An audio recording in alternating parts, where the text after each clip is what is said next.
ہرنائی میں جو واقعہ ہوا ہے اس کی شدید مذمت کرتے ہیں، اور اس کا بھی جو کہ مائن کے ذریعے ہمارا تو بہت پرانا مطالبہ رہا ہے کہ مائنز جہاں بھی ہو ان کو صاف کیا جائے۔ یہ کیسے مائنز ہیں کہ اس کا خاتمہ بھی نہیں ہوتا اور اس کو نصب کرتے وقت کسی کو پکڑا بھی نہیں جاتا،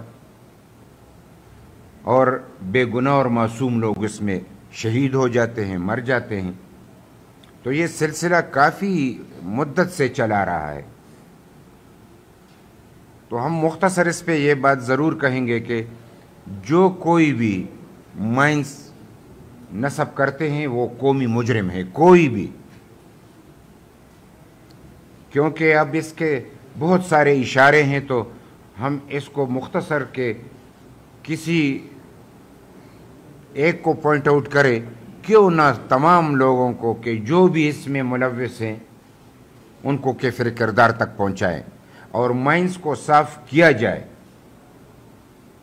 یہ سلسلہ اس طریقے سے نہیں چل سکتا، اور پھر مائنز کے وقت تو 2 بندے شہید ہو گئے، خدا ان کو کروٹ کروٹ جنت نصیب کرے، ان کے درجات کو بلند کرے، لیکن بعد میں لوگوں پر ایک دھماکہ اور ہوا۔ تو مائن تو وہ تو چلو وہ تو مائنز تھا، بیچ میں کیا ہوا کہ لوگ گئے تو دھماکہ ہوا، اور کوئی اس کا بھی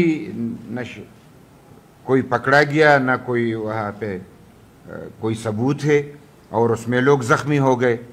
تو بہت سارے واقعات ایسے ہوئے ہیں، دہشت گردی کے واقعات، اس پہ میں بعد میں اس نقطے پہ بات کریں گے کہ دہشت گردی کیا صورت اختیار کر چکی ہے، لیکن ہم اس کی شدید مذمت کرتے ہیں۔ ایک جو ملکی صورتحال کے حوالے سے بات کریں تو بدقسمتی سے ملک کافی بحرانوں میں پھنس چکا ہے، اور عوامی نیشنل پارٹی نے ایک کوشش کی کہ ہم آل پارٹیز کانفرنس بلائیں۔ ہم اس ٹیمپریچر کو دیکھ رہے تھے جو کہ پٹ گئے اور نئی صورتحال اختیار کر لی، لہٰذا عوامی نیشنل پارٹی نے اسفندیار ولی خان صاحب، ہمارے مرکزی صدر صاحب، انہوں نے ہدایت کی اور ہم نے آل پارٹی کانفرنس کا انعقاد کیا۔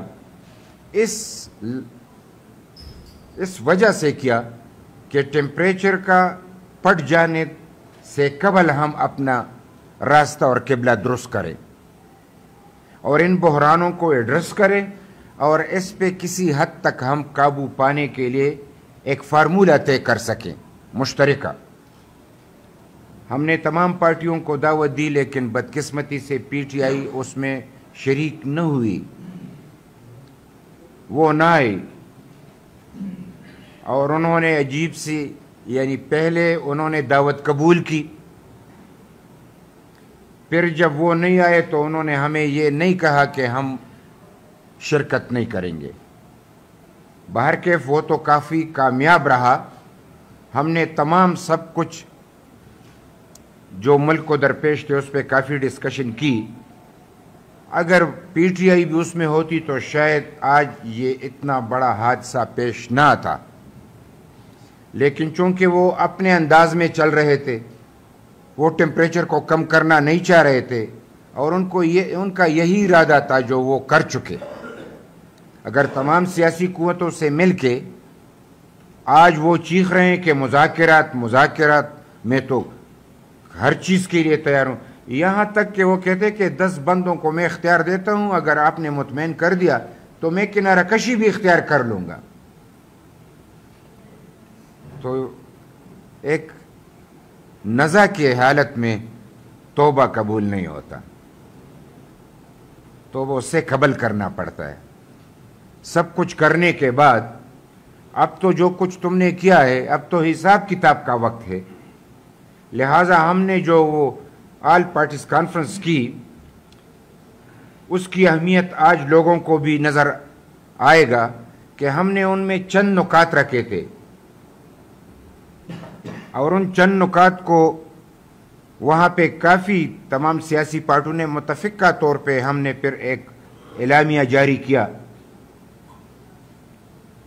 تو اس میں سے سر فہرست ہماری سیاسی بحران تھا, امن و امان کا بحران تھا, پہلے نمبر پر امن و امان تھا, دوسرے نمبر پر سیاسی تھا, تیسرے نمبر پر عدالتی تھا, چوتھے نمبر پر معاشی بحران تھا. اور بحران تو بہت سارے ہیں, اگر ہم بحرانوں کو ایڈریس کریں تو بحران تو نہ ختم ہونے والا ایک سلسلہ ہے. لیکن اس کے باوجود آپ ایک ایک نقطے کو ذرا دیکھیں. ہم سمجھتے ہیں کہ اس ملک میں چونکہ جو امن و امان کا ہم نقطہ سب سے پہلے اٹھاتے ہیں وہ ہمارے جانوں کے لیے بھی خطرہ ہے, ملک کے لیے بھی خطرہ ہے, اور خصوصی طور پہ ایک مخصوص بیلٹ میں 40 سال سے یہ سلسلہ چلا آ رہا ہے. آخر کسی چیز کی حد بھی تو ہوتی ہے. ہر طریقے سے یہاں پہ دہشت گردی کے تمام طریقے آزمائے گئے, اور اس کو زیادہ تر ہمارے پختون بیلٹ میں زیادہ اور پھر بلوچ بیلٹ میں یہاں پہ زیادہ اس کا جو خمیازہ بھگتنا پڑا تو وہ نزلہ ہم پہ گرا. اور ہر بار ایک نیا طریقہ کار کے ذریعے ہمیں مارا گیا, پیٹا گیا, ہمیں اپنے گھروں سے نکالا گیا, ہمیں اپنی جائیدادیں چھوڑنی پڑی. لیکن ایک بات ضرور کہوں, یہ بدقسمتی ہماری ہے کہ ہماری سرزمین کو نشانہ بنایا گیا ہے. ہم سارے پاکستان کی بات کریں گے, لیکن خصوصی طور پہ پھر پختون بیلٹ اور یہاں پہ ہم بلوچ بیلٹ کی یعنی سب سے پہلے بات اس لیے کریں گے کہ زیادہ دہشت گردی یہاں پہ ہے.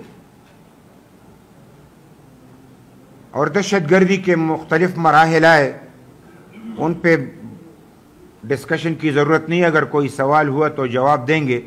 لیکن ہمارا ایک وقت تھا کہ ہم نے حکومت رہتے ہوئے دہشت گردی کو فیس کیا, اور ہم یہ سمجھتے ہیں کہ یہ دہشت گردی جو تھی یہ منظم طریقے سے اس کو آرگنائز کیا گیا تھا. اس کے پیچھے بین الاقوامی مفادات بھی تھے, علاقائی ریجنل مفادات بھی تھے, اور ہمارے ملکی مفادات بھی تھے. اور ہم ان کی مفادات کی بینٹ چڑھ گئے. آخر ہمارا قصور کیا تھا؟ ہم تو پرامن لوگ ہیں. ہمارے ساری دنیا میں ایسی شکل دکھائی گئی کہ شاید ہم بھی دہشت گرد ہیں, یہاں پہ دہشت گرد کا ماجگاہ ہے. ایسا کوئی نہیں ہے. ہم تو دہشت گردی کے خاتمے کے لیے لڑے, اور شاید اس وقت سارے دہشت گردوں سے ڈر رہے تھے, اور ڈر کے مارے دہشت گردوں کا ساتھ دے رہے تھے جس وقت ہم ڈٹ کر مقابلہ کر رہے تھے. یہ تو اس دھرتی کی خوش قسمتی تھی کہ باچا خان کے پیروکار نظریاتی اعتبار سے مزاحمت عدم تشدد کی بنیاد پہ کر رہے تھے, یعنی جانوں کا نذرانہ پیش کر رہے تھے لیکن پیچھے ہٹے نہیں. اور اس طریقے سے ہم نے کسی حد تک دہشت گردی پہ قابو پایا. اور پھر ہمارے ہاں ایک واقعہ ہوا آرمی پبلک سکول کا, ننھے منھے بچے, پھول جیسے بچے شہید ہوئے. اور آپ یقین کریں کہ جب میں CMH گیا تو ان پھولوں کو میں نے کفن میں دیکھا کہ سفید کفن اور خون کے دبے بھی ہوں جیسے پھول ہو, اور اتنے سارے کہ برآمدہ جو تھا وہ بھر گیا تھا, تو پھر انہوں نے دوسرے برآمدے میں ان کو شفٹ کیا. اتنے سارے لوگ شہید ہوئے, اور پھر ان شہیدوں کی خون کی یعنی ان کی خون کی وجہ سے جو کہ قربانی ہمیں نہیں دینی چاہیے تھی ہم سے لی گئی, ہم سے ننھے منھے بچوں کی قربانی لی گئی. لیکن وہاں پہ ایک نیشنل ایکشن پلان جو کہ سارے پاکستان کے تمام مکتب فکر کے لوگوں نے بنایا,